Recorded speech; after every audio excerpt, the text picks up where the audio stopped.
This is a big one because I'm announcing that I'm starting a new business and I'm opening it up to you to invest in. So exciting news. I'm excited to announce it. I'm first announcing this in the private Discord. I could announce it on the YouTube channel and get a lot more investors that way. I will eventually, but for now, it's just going to be you guys. You have priority. Now, the business plan that I thought of, it was very simple, but the more I thought about it, the more I thought this could work.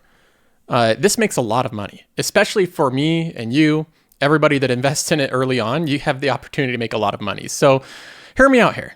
It sounds a little crazy, but I was thinking about this and I was thinking, how can I get a business that just grows revenue like nuts, just massive revenue growth? Because when investors are looking for early stage startups, what they're looking for is revenue growth, top line growth. And I thought of the perfect plan. I know how to get revenue growth very quickly. I've been studying businesses for so long that I should know how to figure this out. So I thought I can do this. I can figure out a business to get fast revenue growth. Hear me out. I have a Costco membership and I realized I could go into Costco with me and some friends and, my wife, and we could all get different grocery carts at Costco, the big ones that they have there. We could just load them up with merchandise because Costco has very cheap, razor thin margins. So we're getting a good deal on them. We could load up all the carts. We could buy a ton of merchandise, just everything we can fit in. And then I can set up a separate retail location, maybe just like a tent in the neighboring parking lot, or just like open up a new, one of those little hole in the wall places you can rent. And I can sell the merchandise for a markdown of 30 or 50% off of the price I bought it from Costco. And I know you're thinking about this and you're thinking, well, that seems silly. I'm going to be losing money, right? I'll be buying something and then I'm reselling it for cheaper. True, but this is how you make money with this, okay? This is how this works out. Even though I'm basically buying stuff from Costco and reselling it at a loss, I'll have revenue growth. I'll actually have revenue because think about this. All the stuff that I sold, I can write that as revenue on my income statement, my cash flow statement. That is revenue the company's taken in. Now, what do investors look for as a key metric for a company? Yearly revenue growth. That yearly revenue CAGR is so important to so many people. So if we did this and I sold $1 million worth of merchandise at a 50% loss, I just bought $1 million worth of stuff. We sold it. We got $500,000. That is $500,000 in revenue. And again, I know what you're thinking. Well, Joseph, this is dumb. You're going to lose money. You're going to lose $500,000. Sure, but this is a startup. Isn't that kind of expected? Most startups lose far more than $500,000. That's pennies. And what we'll show is that we have $1 million of revenue. Then get this, year 2, I'll do the same thing, but I'll buy $2 million worth this stuff from Costco and sell it for $1 million in my retail location. And I will have revenue growth that is 100% growth year over year. Imagine the chart on Qualtrim, the growth going up from 500,000 to 1 million in a single year, 100% growth. That would catch a lot of attention. If we do this for 2 or 3 years, think about how many investors this will attract. Everybody will want to invest in this company because we will have 100% revenue growth. The next year we could spin it up to 2 million and then 4 million. And even though we're taking on some losses, that's fine because we're a startup company. The whole question about profitability, is that really a concern at this stage? The beginning concerns of a company, you're dumb if you focus on profits. That's stuff that comes a little bit later. The beginning concerns is always getting to scale. You have to get to scale, and that's where your investments come into place. So I'm hoping you guys will chip in. It's going to take a lot of money to get this thing started, but I'm fully confident if we get this thing going, this buy stuff from Costco and sell it for cheaper than the price we bought it, I think we can be highly disruptive. I think it will certainly disrupt Costco. Well, maybe not them because we're buying their products, but it will disrupt Walmart. It'll disrupt Amazon. They'll be like, who is this guy selling stuff for cheaper than us? We're disrupting them. And that's going to cost a little bit of money, but it will catch attention. It'll get investors excited about it because we'll have 100% yearly revenue growth year after year. And the question of profitability, that's not one that we have to solve right now. Once we get to scale, we can pull levers and do different things to get to profitability. So I hope you're as excited as I am about this new business. I really am excited about it. Now, unfortunately, As I was thinking about this business of buying stuff and selling it for less than the cost of buying it, I realized that there's already a lot of people doing this. So I'm kind of late to the game, unfortunately.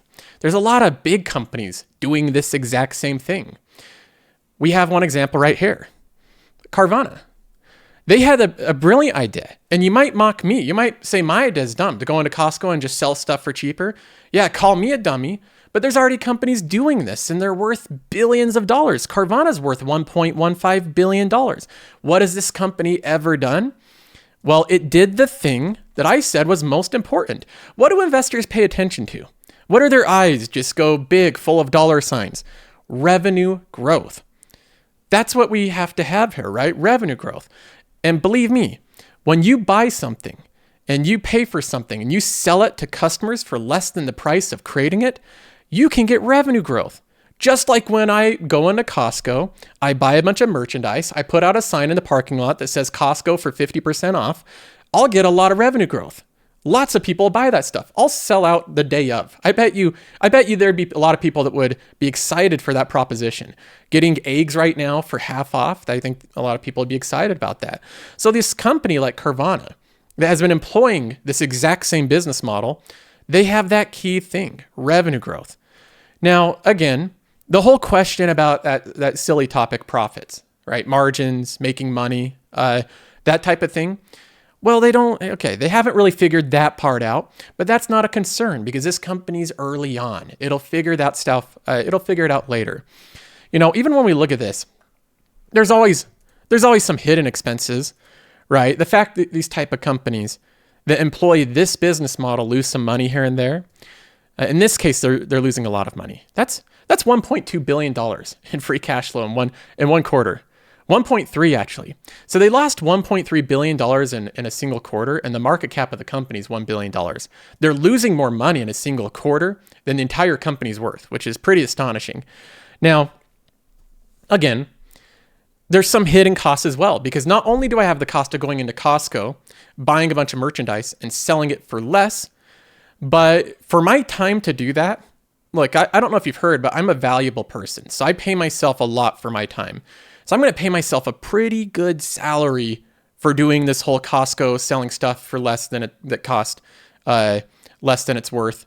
I'm going to pay myself a lot, and I'm going to do it in the form of stock-based compensation. So as you guys are investing in the company with me, I will be paying myself $500 million per year with that invested capital. And I hope you're okay with that.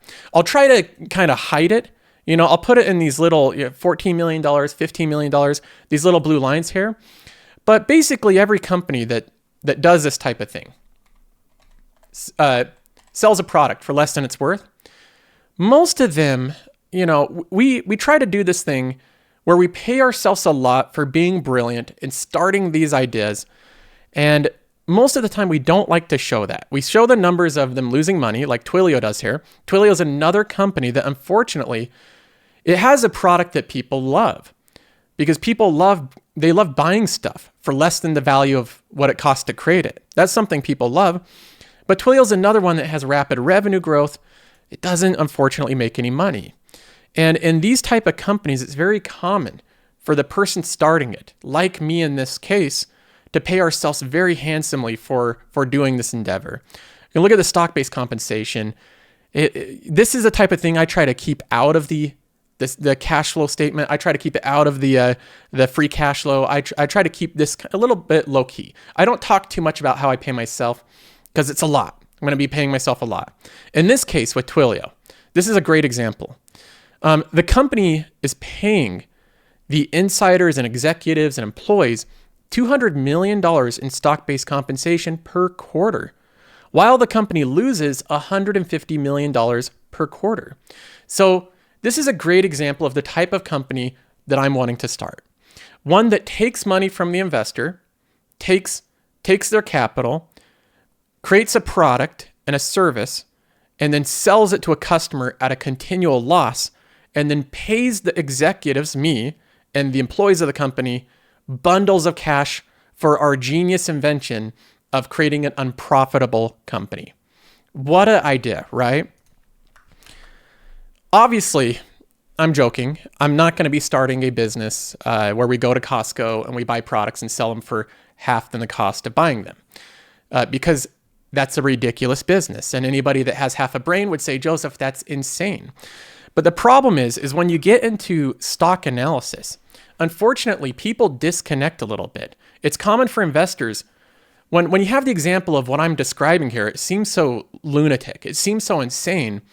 But it's actually happening in the stock market all around us every single day.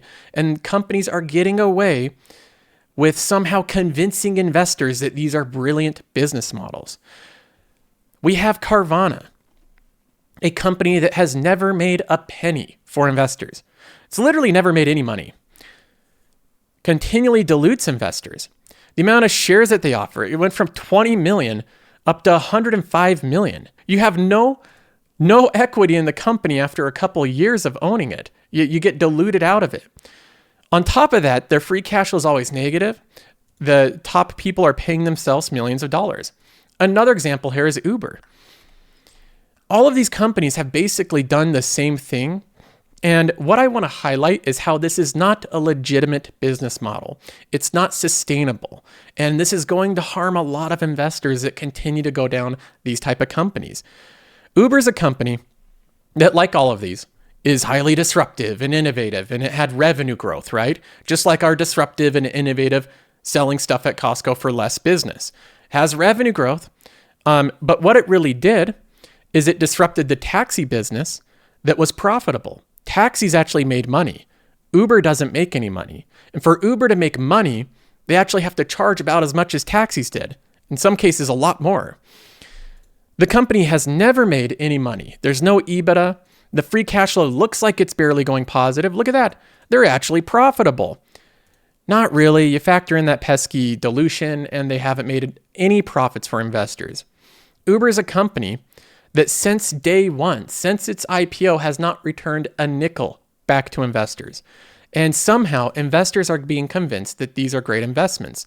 The problem is, in the short term, the stock market is what? It's the voting machine. Stock prices can go to whatever they want in the short term. Investors can become excited, and investors learned a lot of wrong lessons in the past 5 years. Uber went up like 100% in price. It went up to, what is that, $65 a share? And then over the past 2 years, I believe it's down something 50%. So it's lost half its value, and it's probably still going to go down. A lot of these junk companies are going up in the past, this year to date. A lot of crappy companies are. But Uber's one of them that has not made any money for investors. And until it does, it's running an illegitimate business model, not profitable, that investors, I think, are taking incredibly high risk on. We have another one here, Palantir. I don't like to beat up on this company. I know a lot of retail investors have been suckered into buying this one over the past year. I came out with warning video after warning video that I thought, I just didn't understand it. Why are people buying into Palantir at $30 per share? It had a $35 billion market cap. It had every YouTuber, all these Redditors making videos about it. I'm going, guys, I work in software. This company's not that special. People act like there's no competitors, like Microsoft or Tableau or Domo or the other 10 different companies that do company data analytics aren't competing with them. They have a ton of competition. They have inorganic, expensive growth. They're trading at a crazy 30 price to sales. And investors were pumping this. A company that has never made any money for investors. A company that has revenue growth. The thing that all these people are highlighting. It's growing revenue. That's great. But it's growing revenue by paying a sales team 50% of the actual revenue that it generates. The company has a multi-class share structure where the founders of the company have made themselves kings. They're like royalty. They don't even need to respond to the investors in the company. They control it end to end, no matter how little they own of the company. The company's rewarded the insiders. Shareholders of the company have not been rewarded. The insiders, right here, that $1 billion dilution, that went to Alex Karp, the CEO of the company. He's fine in his mansion. Alex Karp is fine. The investors in the company haven't done so hot, but he's doing just fine. As well as, the employees of the company, they're getting paid. They've bumped up the salary with the stock-based compensation. Companies never made any money. And this is one where a lot of investors, unfortunately, have been told that this is a great investment because it has revenue growth, because the company is an exciting technology company, and it's hurt a lot of investors. Selling something for less than the cost of making it perpetually is not a legitimate business model. Now, selling one thing that's only part of the company as a loss leader, like Costco selling a hot dog for $1.50 to get people in the store so they buy a $1,000 TV, that's a legitimate business model. But selling something like your entire business for less than the cost of producing it is not a legitimate business model. And the hopes that someday down the road it will become profitable, I think is investing with hopes and dreams, not investing in reality, not looking at risk appropriately. We have the other example here. This is a company that I owned for a very short amount of time. When I was initially doing research on Twilio, I knew from a development perspective, this company is amazing. The product it offers is amazing. They basically have APIs that you can use for any type of communication, whether it's text message, phone calling. You can build service centers with their location. Or with their platform. It's an incredible product. But when I dove into the numbers, I realized that this investment was a mistake because the company is running unprofitable, persistently, continually unprofitable.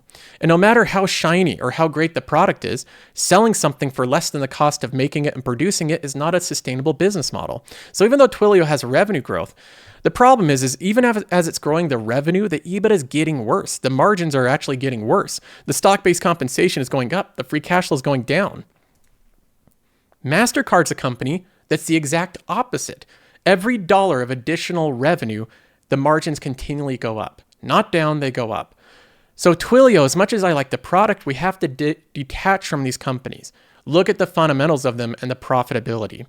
Selling something for a loss is not a legitimate business model. Now, some companies have pulled this off, and they're always the ones that are cited as the go-to kind of examples of why it's okay to buy unprofitable companies.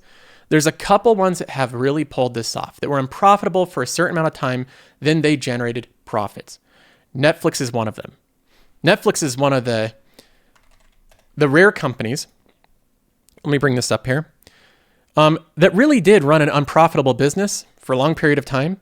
Now, there's different metrics. They actually had net income, but based on their free cash flows, they're unprofitable for a very long period of time. The problem is that Netflix, the type of companies that are successful like this, that run unprofitable for 5-6 years and then they can turn a profit finally, the type of companies that are able to do that are extremely rare. And trying to pick one in anticipation of it doing it down the road, I think is extremely risky investing. And more than likely, you're going to lose money trying to do that. In most cases, you can wait until the company becomes profitable to invest in. So if there's some great company that right now is unprofitable, and they have all these big grand goals, and down the road they're going to become profitable, you can simply wait.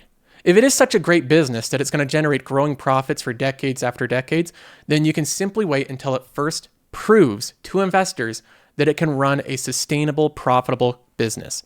I'll give you an example of a company doing that, or a company that did that rather. Amazon is often cited as a company that is historically unprofitable, right? That's not really true. Amazon was unprofitable when it first started, way back in 1996. It didn't generate any revenue because, when you're first doing a little startup, like when Jeff Bezos first started it, you can't generate a profit right away. But the funny thing is Amazon's was since 2001, it actually generated a profit. In 2002, it was the first year that it had profits, and it had profits exceeding stock-based compensation. Amazon was a very disciplined company. Notice how the executives like Bezos didn't reward themselves with billions of dollars right after the company started making a profit. He just kept his equity. He did not pay himself. He didn't pay all the executives massive amounts right then. So this company first started making a profit right in 2002. Right here, you can see that first profit. So let's say that you wanted to invest in Amazon back in 1996, but you avoided it because the company wasn't profitable. You avoided it in 1997, 1998, 1999, 2000, 2001. And then you invested in it when it first proved that it was profitable in 2002. Well, we can look at the returns here. In this case, that would have actually been very beneficial. The company's returns started to do really well in 2002. That was almost the best time to invest in Amazon. Investing in it prior to the dot-com bubble could have gotten you in a lot of trouble, where you had to wait an entire decade, 2 decades to get back even. So if you would have waited until the company was profitable, you actually would have had better returns. So this is all I wanted to say. That's all this video was about. There's a lot of companies out there and a lot of investors still, I think, advocating and encouraging people to jump into highly unprofitable companies with very, I think, illegitimate business models that have very low prospects of success. If they do, it's so far down the road that the profits are so discounted because they're so down the road that I think investors are taking on a tremendous amount of risk. Warren Buffett does not invest this way, and he hasn't for literally decades. He buys already profitable companies. He buys already well-ran companies with a lot of discipline, with good cost structure. He does not buy suffering, horrible companies that have all these problems and hopes, and he doesn't hope and pray that they're going to turn around. That's not his investing strategy. Hasn't been that way for literally decades. Neither does Terry Smith. Neither does every investor that I've seen sustain themselves through multiple cycles in the market. So think about that. When someone is telling you to invest in a company that hasn't turned a profit in a decade or 15 years, or the company has been around for year after year and it's still unprofitable, just think about the fact that I offered to start a business where we go into Costco and we sell everything that we purchase for half off. And it's a highly disruptive business where we grow our revenue year after year. It might sound absurd when I think of my business model, but it's just as absurd as a lot of these companies. So that's all for now. Hope you enjoyed. See you guys.